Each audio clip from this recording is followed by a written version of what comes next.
स्वागत बा आप सभी के आज के वीडियो में। आज के ये स्पेशल रिपोर्ट बा भोजपुरी के दबंग सुपरस्टार खेसारी लाल यादव के ओर से।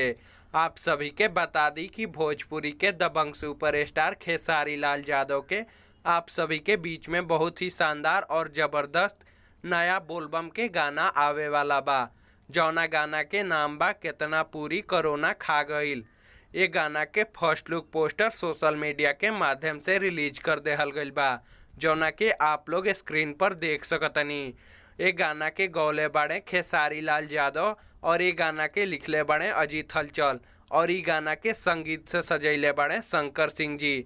आप सभी के बता दी कि ये गाना अभी कमिंग सून में बा और ये गाना के रिलीज डेट और टाइम अभी कुछ भी कंफर्म नहीं खे, लेकिन उम्मीद बा कि गाना के 1 से 2 दिन के अंदर आप सभी के बीच में ई गाना के वेब म्यूजिक भोजपुरी के ऑफिशियल यूट्यूब चैनल पर रिलीज कर देहल जाई, जौना के आप सभी जाके सुन सकें। दूसरा और बहुत ही शानदार खबर भी निकल के आ रहल बा भोजपुरी के दबंग सुपरस्टार खेसारी लाल यादव के ओर से।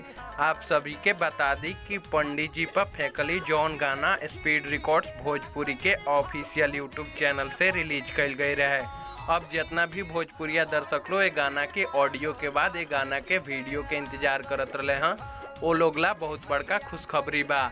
आप सभी के बता दी कि ये गाना के वीडियो प्रोमो जारी कर देहल गईल बा, जौना के आप लोग स्क्रीन पर देख सकतनी। और ये गाना के वीडियो के काल सुबह यानी 21 जुलाई सुबह 6 बजे स्पीड रिकॉर्ड्स भोजपुरी के ऑफिशियल यूट्यूब पर रिलीज कर देहल जाई, जौना के प्रोमो के आप लोग स्क्रीन पर देख सकतनी। आज के वीडियो में बस इतना ही। उम्मीद बा कि वीडियो आप सभी के पसंद आयल होई। वीडियो पसंद आयल तो वीडियो के लाइक कर दी, शेयर कर दी और चैनल पर नया बानी तो रोज ऐसा खबर सबसे पहले देखे खातिर हमनी के चैनल के भी सब्सक्राइब कर ली।